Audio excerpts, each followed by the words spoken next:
Hey guys, welcome to the channel. As you see in the thumbnail, what if Deku had a silver flam quirk part 1. Before I start, please do support for more awesome content and subscribe my channel and like this video and also share this video with your friends. I have created my other videos playlist, there you can watch my all videos easily, check out as well. Let's start this video. Quirks. The unique and varied abilities granted by the quirk factor that had sprung up among humanity and spread wide across the planet. Over the 250 years since the first quirk showed itself in King China, quirks had become the sign of normality. Roughly 80% of the world's population possessed a quirk of some description, ranging from something as weak and simplistic as being able to glow in the dark or having lighters for fingers to being able to control the elements and strength capable of leveling buildings with a single blow. In the centuries that followed their emergence, quirks would be categorized into three main categories: emitter, transformation and mutation. Many subcategories and hybrids would come to exist within those three principal categories, but those three would remain as the basis of quirk classification. On the other hand, the remaining 20% were without a quirk of some description, although as time passed that number would fall lower and lower. Still, the life of a quirkless individual was never easy. Even if someone was an exemplary person in mind, body and deed, to be without a quirk was to invite discrimination, heartache and ridicule upon them. Among those who possessed quirks, the dream occupation for many was one previously thought to be the subject of comic books and movie heroes. One boy in the city of Musatafu, Japan, longed to be a hero above all else. In many worlds, this boy would end up as one of the quirkless and suffer from anguish and heartbreak from that fact. In the world shown here, however, the former is not the case, but the latter is. 2xxx. Streets of Musatafu, Japan. Mon, Izuku. A young blonde-haired boy, about 4 years old, called out as he ran along the street. Bakum Kitsuki looked back impatiently as a green-haired boy of roughly the same age followed him on a run. "I am coming, Kaken." Midoriya Izuku panted as he caught up to Kitsuki. "Why, you don't have to run so fast. If we went as slowly as you walk, we'd take forever to get to the park." The other boy retorted as he rolled his eyes, but he did moderate his pace somewhat. "I want to show you my quirk somewhere isolated because it's loud and flashy." "Why, you have your quirk?" Izuku's eyes almost popped out of his head in astonishment before seemingly to sparkle in excitement. "Let's go then. Shoulda known that'd get you moving."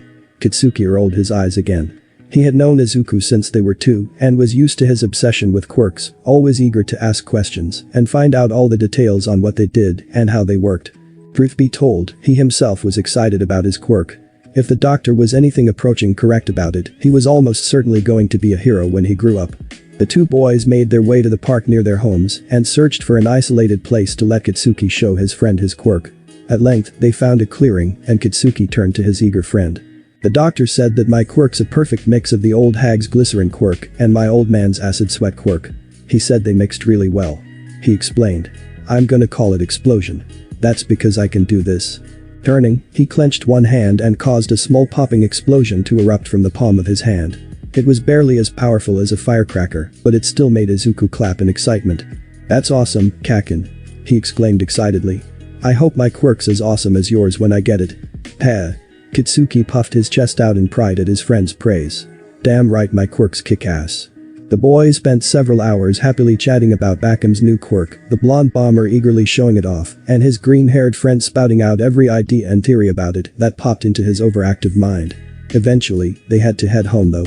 It was a journey of no more than 5 minutes to Izuku's home, one that the two young friends had made countless times before. On any other day, they would have been safe. That day, not so much. It was literally just a minute away from the apartment that Izuku shared with his mother that things went wrong. An enormous reptile smashed through houses nearby, plowing straight towards the two. The reptile was the size of a bus, had silver scales, 3 draconic heads, a long and sinuous tail, and wore the torn remnants of jeans and a t-shirt, the super elastic fibers that made up most clothes worn by transformation quirk barely holding together under the strain. "Start running, fucking brats," the middle head roared. "Or I'll crush you into paste," the left one continued. "Scram," the right head growled. Being the sensible and bright boys that they were, Izuku and Kitsuki turned tail and started running while screaming at the top of their voices. "Holy shit," Kitsuki yelled. "Why is it still following us?" Izuku screamed as he ran like a monster was after him, which was still the case.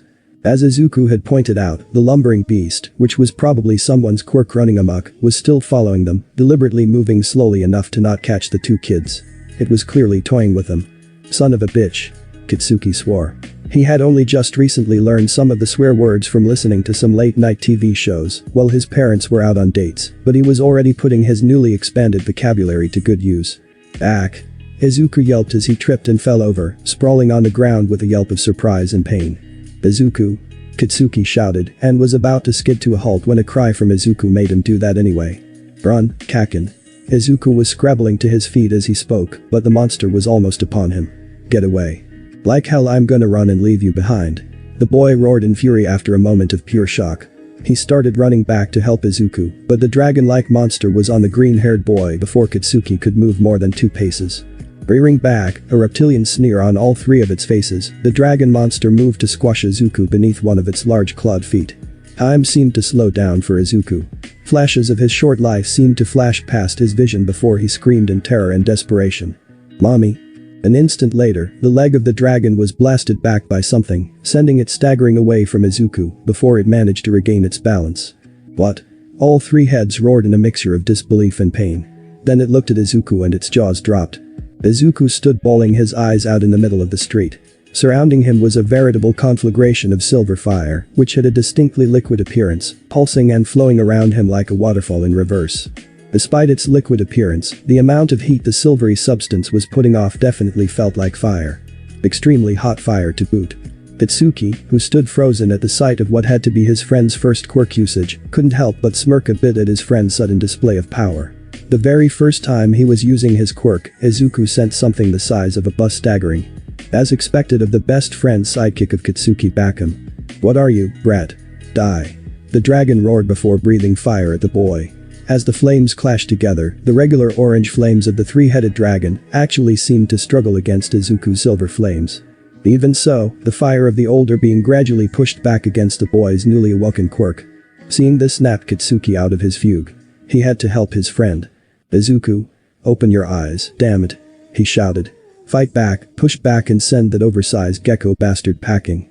He was talking out of his ass here. He had no clue if that was what flame quirk users actually did, but he had to say something. For his part, Izuku temporarily stopped crying and cracked an eye open.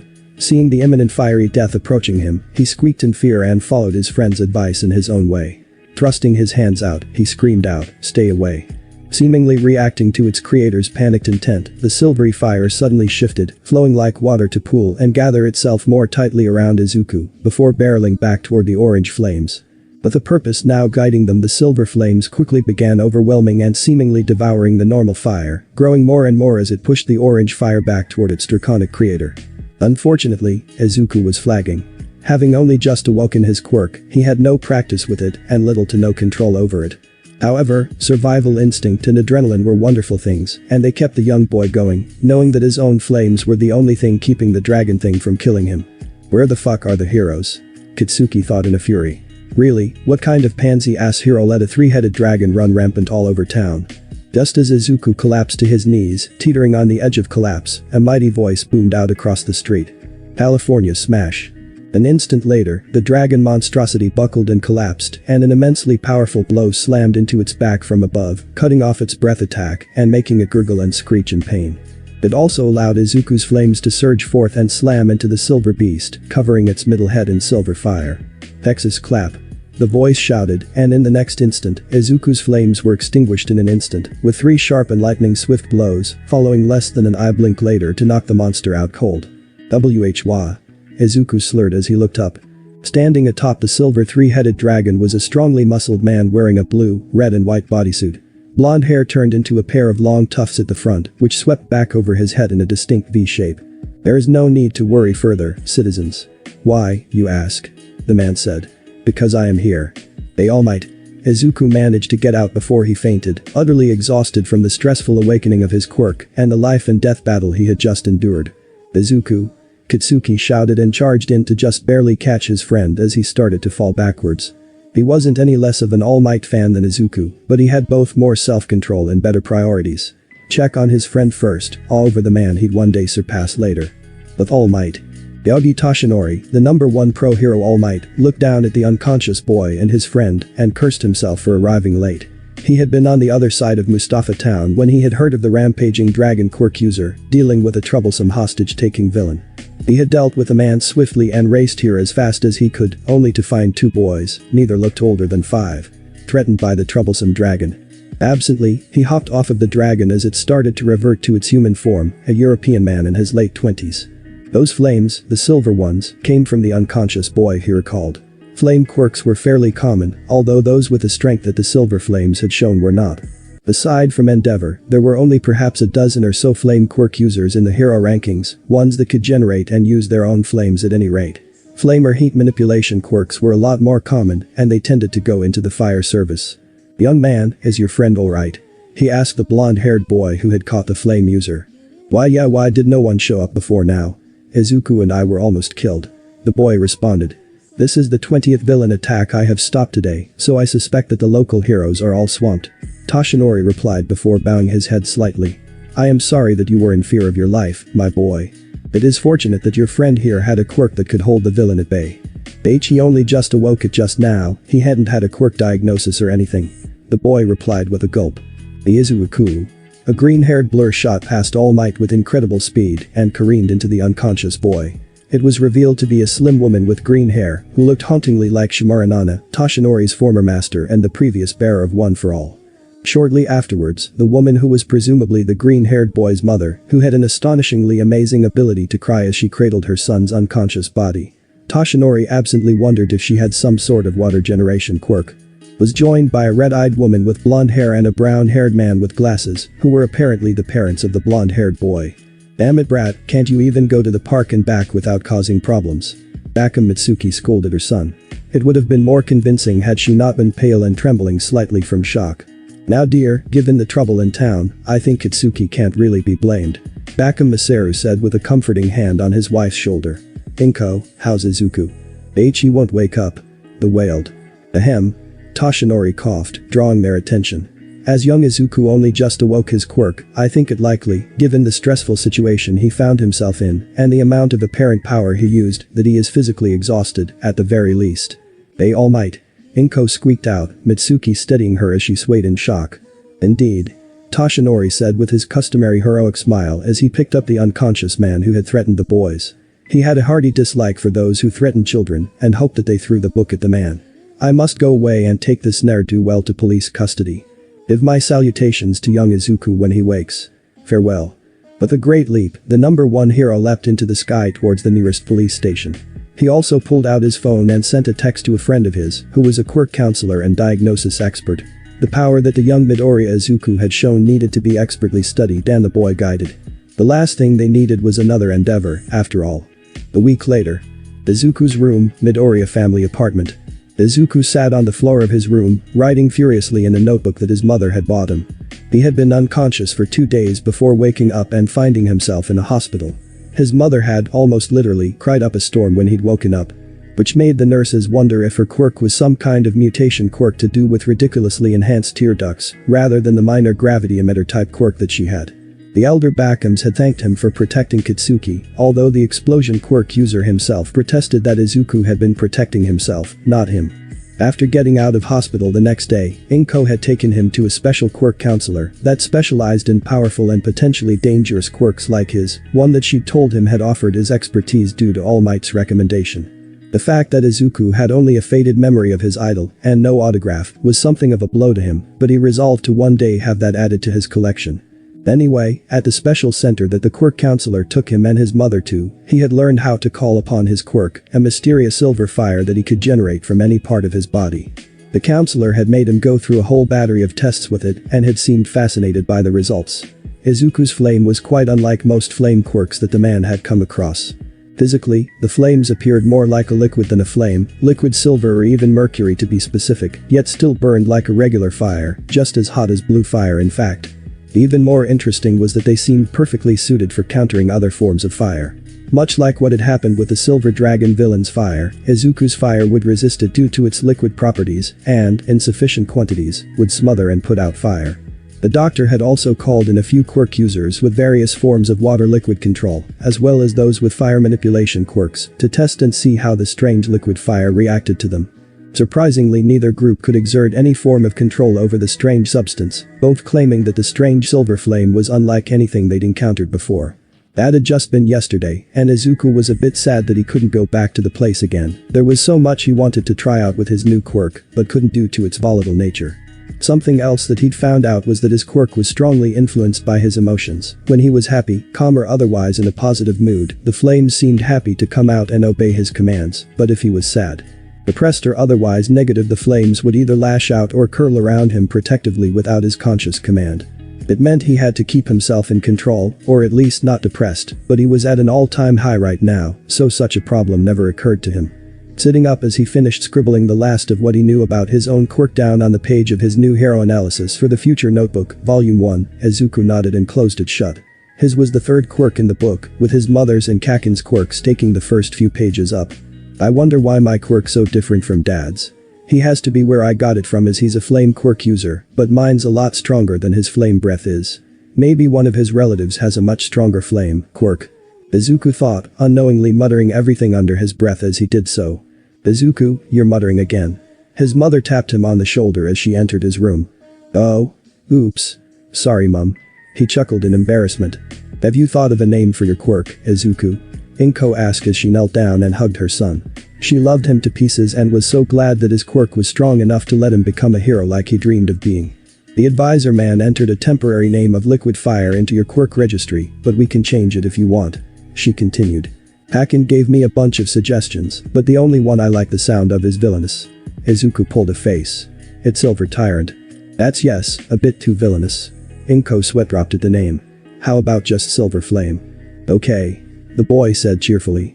I think Kaken is gonna still call it Silver Tyrant though. Why does he like that name so much? Inko wondered. He says it's because my fire kicks the ass of other fire quirks or something like that. Izuku informed his mother, sweat dropping at his friend's rough tone. Sounds like him. He's Mitsuki's boy after all. Inko sighed before smiling at her son. How does Katsuden sound for dinner? Homemade. Yeah. The smaller cheered. Later that day. Office, All Might's Hero Agency, Roppongi, Minato Ward, Tokyo. We've finally managed to get some information back from Romania about who this idiot is. Sir Night-Eye, All Might's sidekick, said to his boss as he gestured at the picture of the man who had almost killed Izuku and Kitsuki. Lay it on me, Night-Eye. Toshinori nodded.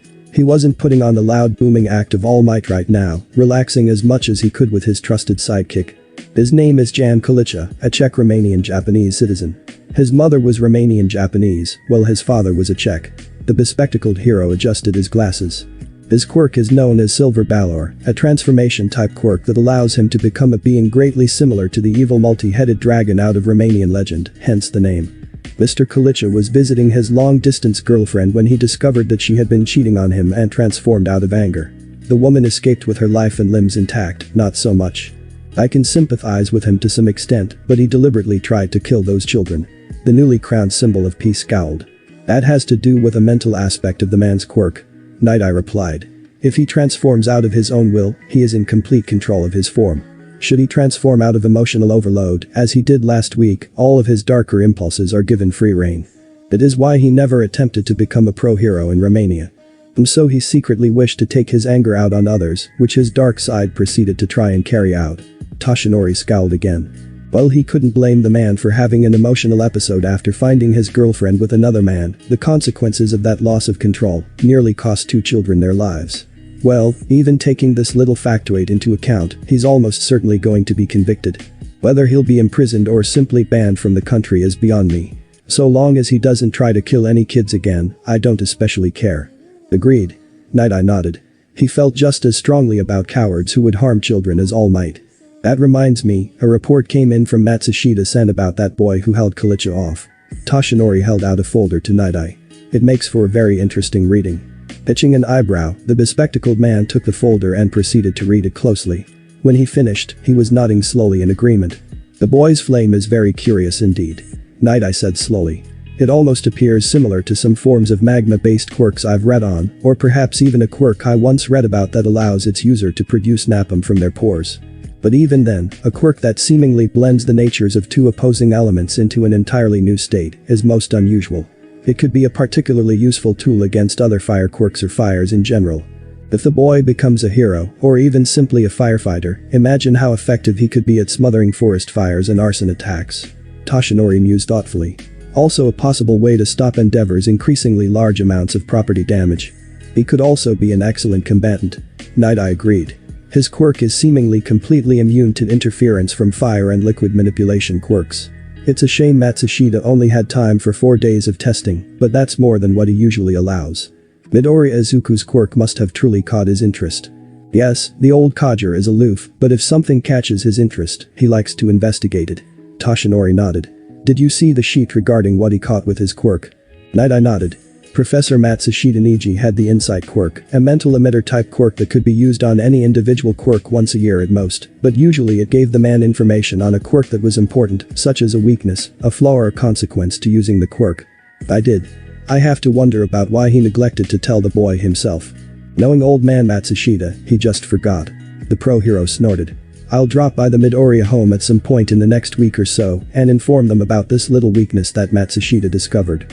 Young Midoriya can't very well practice his quirk without knowing the one type of opponent he cannot use his quirk against well. Knowing one's limits and weaknesses is a wise stance.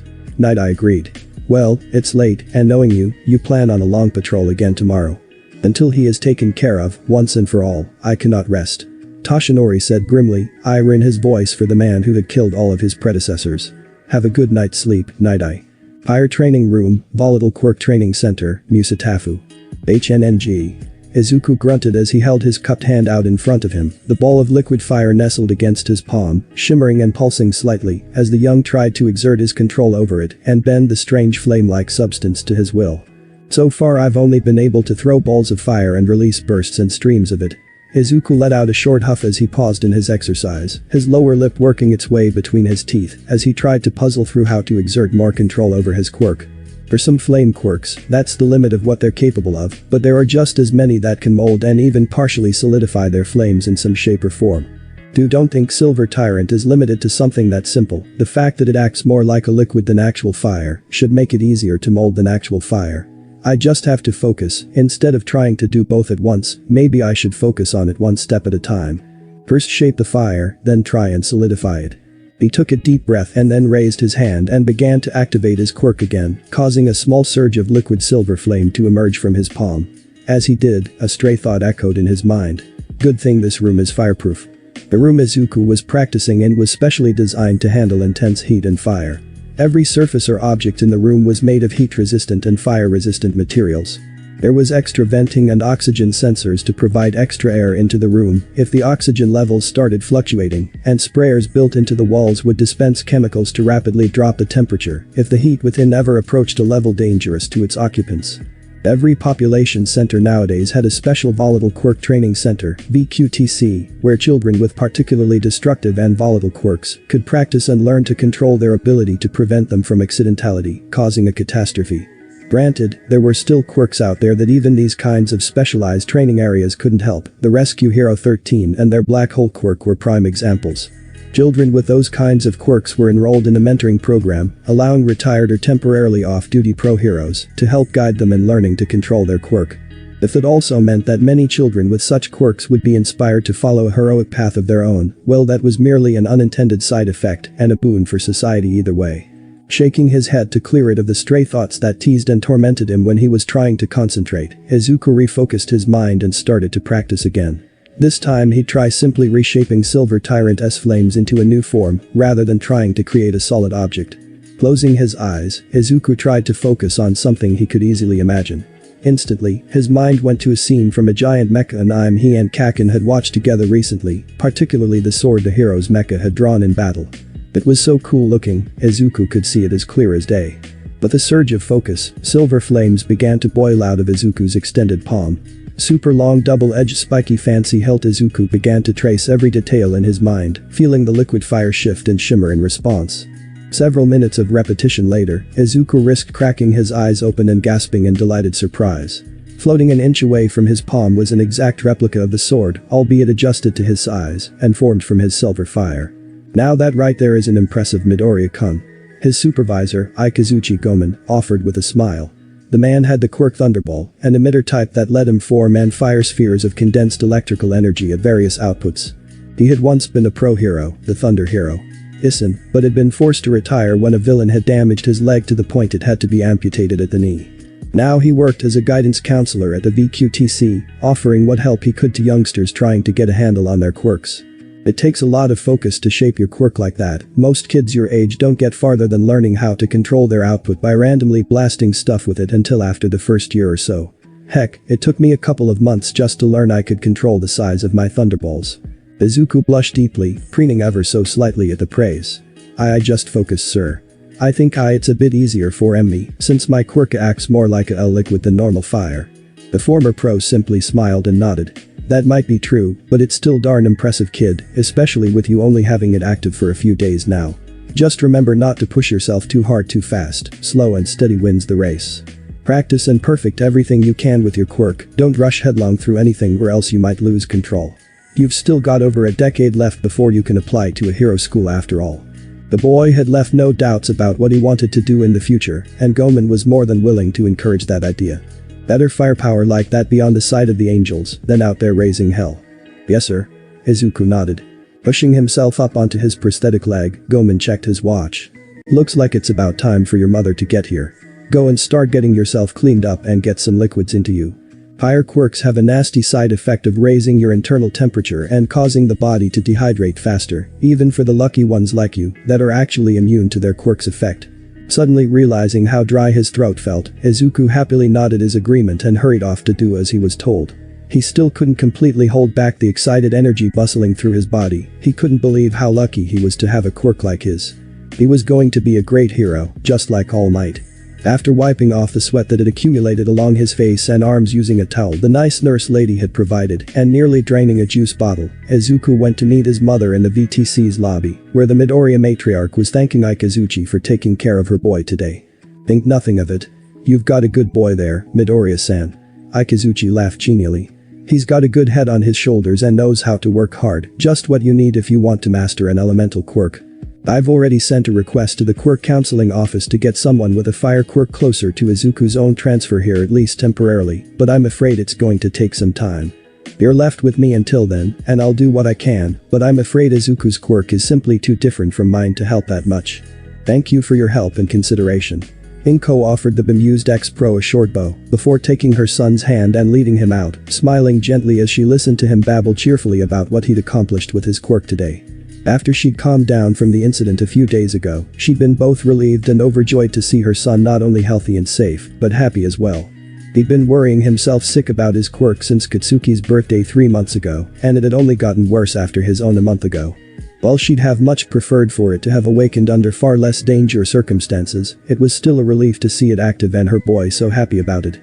Only now, new worries were starting to take the place of her old ones. Both Izuku and Katsuki wanted to be heroes, but Inko was worried.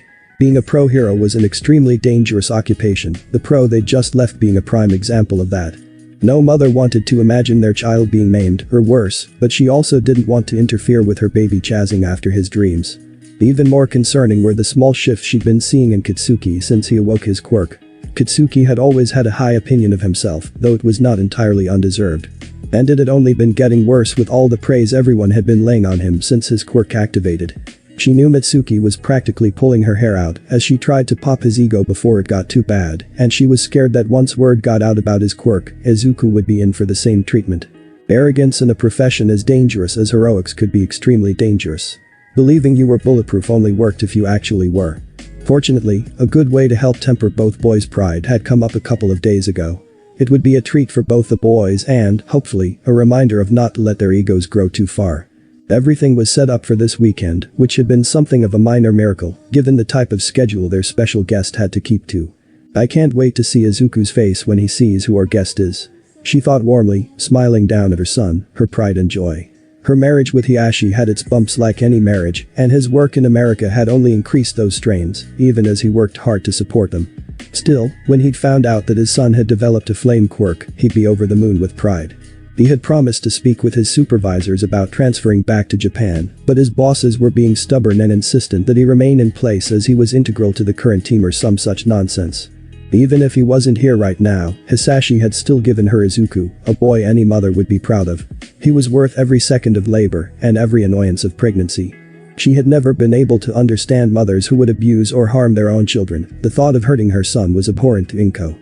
Banishing the dark thoughts, she instead started to plan out dinner. A homemaker's job was never done, after all. That weekend. Midoriya residence. Itsuki was frowning in a mix of annoyance and confusion as he looked around the apartment. It wasn't unusual for him or even his whole family to join Auntie Inko and Izuku for dinner. Heck, it was rare if it didn't happen at least once a week.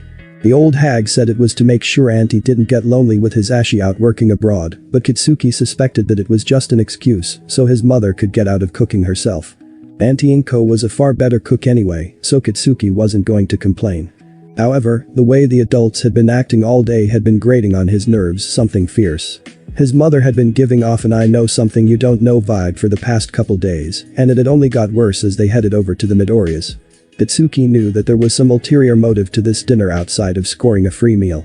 Yes, he knew what an ulterior motive was: screw off and explode. Izuku hadn't noticed it yet, of course. Kitsuki had to resist rolling his eyes at his friend's naive trust. Izuku might not be an idiot, but he was stupidly trusting, particularly when it came to adults. Granted, part of that was likely because Auntie Inko was one of the most genuinely nice people Kitsuki had ever seen, and she'd skewered his perceptions more than a bit. The fact that she was involved in this as well likely meant that whatever the adults were planning was truly something that adults thought they were going to enjoy or simply needed. That realization did absolutely nothing to assuage the aggressive boy's fading patience. "Boy, old hag, what the heck has got you acting like you and the old man just won a two-person onsen weekend?" he asked bluntly. For Kitsuki, that was actually pretty polite. "Watch your goddamn mouth, brat," Mitsuki snapped back. Since she hadn't used any four-letter expletives, Bakam Mitsuki also seemed to be acting on her best behavior as well. "Sit your rear end down and just wait. Trust me, something good's going to happen tonight." Mitsuki was now officially intrigued. His mother would threaten a dire fate on him if he ever stepped out of line, or trick him into eating the foods he hated, but she never outright lied to him. Sitting back and letting a thoughtful frown replace his burgeoning scowl, he almost missed the way Auntie Inko kept glancing at the clock, which was almost at 3. So, it was something at 3, probably a guest. What, was Deku's waste of space dad finally going to show up or something? 2 minutes later, Kitsuki had his answer. "Ha. A familiar heroic voice boomed from the door of the Midoriya apartment. As soon as the clock struck 3, Izuku and Kitsuki boggled at one another.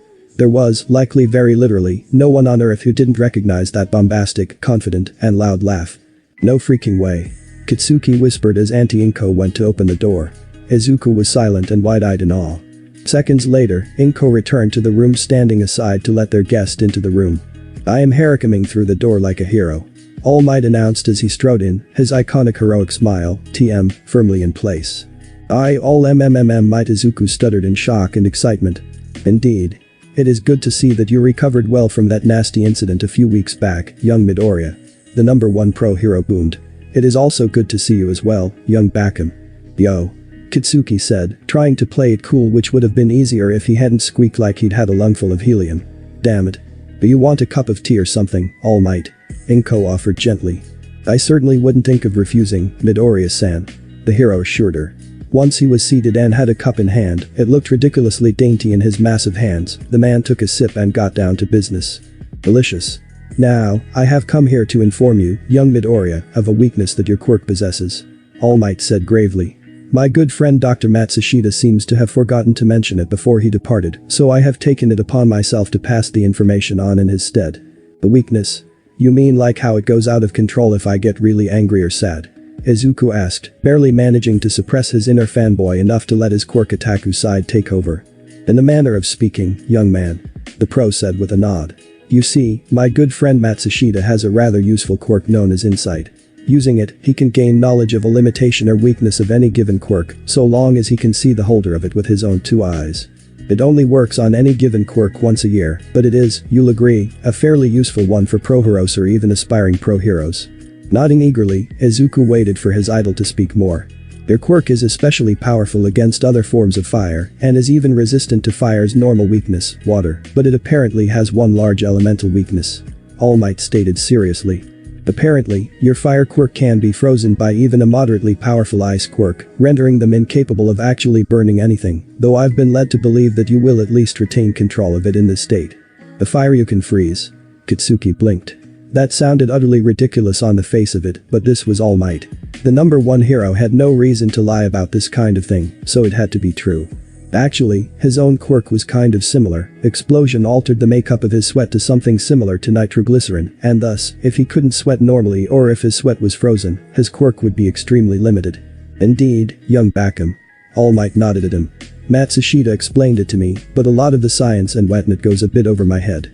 It has something to do with the dual-state mixture of fire and water that is present in the fire produced by young Midoriya. Something in the interaction makes the flames a perfect counter to most types of fire, including those made by fire quirks, but the trade-off seems to make water's ability to change from a liquid to a solid far more pronounced. Oh dear, Inko said with a concerned look. Wouldn't that mean temperature quirks would work as well if someone could lower it enough? Indeed, but on a far lesser scale. Temperature quirks generally have a very limited area of effect, which means that the amount of fire your sun can produce can counter most of them. The pro assured her. Attempting to freeze young Midoriya's flames with your average temperature quirk would be like using an electric fan to cool the Sahara Desert, for comparison's sake. Well, at least the kid doesn't have some weak sauce weakness that everyone and his grandma could use. Mitsuki commented with a shrug. Last I checked, ice quirks were a lot less common than fire quirks. The kid's just gotta avoid snowy mountains and keep an eye on the weather forecast in the winter, and he'll still turn out to be a kick-ass hero. All Might sweat dropped at the somewhat crass way of speaking, and even more at the total non-reaction that it received from those present. Evidently this was Bakum Mitsuki's normal way of talking. Ahem. Yes, well, that was the main reason I came here. He said before taking another gulp of his tea. Really, it was rather good, and turning back to the boys. I have been told that you both aspire to one day attend my old alma mater, UA High. Is that right? Why yes. I want to be a hero like you, All Might. Izuku declared. And I'm gonna be even better. Agreed Katsuki confidently. Even in the face of his idol, Katsuki was a boy of strong ambition. Glad to hear it. Agreed the blonde behemoth with a booming laugh. I'm sure you'll both grow into excellent heroes one day. Please, allow this old pro to offer the next generation some advice. Do not let the words of others influence who you are as you continue to grow and train with your quirks. Katsuki sounded confused. All Might sighed, rotating the teacup gently cradled in his massive hands. It is a sad truth about life that there will always be those who will grow jealous of others' good fortune. He explained. I know that both of you were lucky enough to be born with powerful quirks, but many are not so blessed. Those born with quirks that are not as naturally powerful and who lack the physical and/or mental fortitude to train their own quirk will instead grow jealous and try to lash out at you both. Some will use any excuse to try and tear you down, to make you feel small, so that they do not feel weak in comparison. Others will instead try and latch onto you as you grow, trying to rely on your gifts as if they were their own. They will fill your heads with praise and bloat your ego, just so that they can use your own strength to make themselves feel stronger. You must learn not to let either affect you. Take words of praise and accolades only when you feel they are justly earned. Accept failure when it happens and learn to grow from it. Take criticism from those you trust and those with knowledge to help guide you, but do not let it break you. Do these things, train with all you can, and keep a heroic ideal in your heart, and one day I'll be honored to fight alongside the two of you. Inko and Mitsuki kept a careful eye on both their boys as they took in and tried to digest the pro's words of caution, and both could barely hold down their smiles. When the number one hero had called to arrange a meeting to hand over the information about Izuku's quirk, he'd been more than happy to help with Operation Ego Popper as Mitsuki called it. Getting Katsuki to listen about ignoring praise was always going to be an uphill battle, but with All Might involved, that hill just got a whole lot smaller. Izuku was the opposite. He'd easily listen to his mother about the dangers of false praise. He was a humble boy, but the boy could be one of his own worst critics at times. Getting All Might to talk to him about ignoring those who try and knock him down, however, should help shore him up against that particular threat. Both boys had confidence problems, if only on opposite sides of the spectrum, and both were solved with a single speech. Never underestimate what the scheming of determined mothers could accomplish. After a few more minutes, during which both mothers took pictures of their sons sitting on either side of the number one hero and All Might signed Izuku's notebook, the hero had to bid the two families farewell. He had more meetings to get to amidst all of his crime fighting. All Might, thank you so much for agreeing to my selfish request. Inko said as she escorted the hero out of the house. Hahaha. It is a hero's job to encourage the next generation to be better heroes. The man laughed boisterously. Especially when they have such powerful quirks. It may sound trite, cliched or even simply cheesy, but with great power comes great responsibility. It is something that I think more than a few heroes nowadays could stand to remember. Like Endeavor. The Midoriya matriarch sighed. I saw the news the other day, over 2 million yen in property damage from one fight. Indeed. You need not fear that your son will follow Endeavor in his rash behavior. All Might said diplomatically, stifling the urge to expound upon the number of issues he had with the Flame Hero's personal failings as a hero. Young Midoriya strikes me as an even-tempered and cautious individual. He will undoubtedly exercise great caution with his abilities. Thank you. Inko sniffed. Be safe in your heroics, All Might. Wahahaha. Have no fear. Justice shall prevail. All Might flexed slightly before leaving down the stairs and then leaping away heroically. No point damaging property needlessly, after all. After the very shocking meeting with All Might, both Izuku and Kitsuki were left to their own devices in the room of the former, while the two mothers worked on cooking dinner, with Bakum Masaru coming over later to join in. Izuku generated a small bowl of silvery liquid fire in his hand and looked at it, now aware that his quirk had a serious weakness to it, aside from being affected by his moods. Honestly, a quirk being affected by its owner's emotions was hardly a rare thing. Most quirks tended to be at least partially linked to their owner's mental or emotional state. Izuku's was simply a more dangerous extension of that. He'd simply need to learn to control and rein in his emotions as best he could. The one time that a nurse at Dr. Matsushida's research center had startled him, he'd been instantly surrounded by a corona of silver flames, almost burning the poor woman. Had she not had a minor mutation-based quirk called Cat's Eye that increased her reflexes to that of a cat's own, he could have easily given the poor woman several severe burns. Thanks for watching this video. Part 1 is over. If you really enjoy this video, like, subscribe, and comment down below, and turn on that bell notification. And also check out the playlist that I have created and enjoy. Link is in the description. See you in the next video. Goodbye.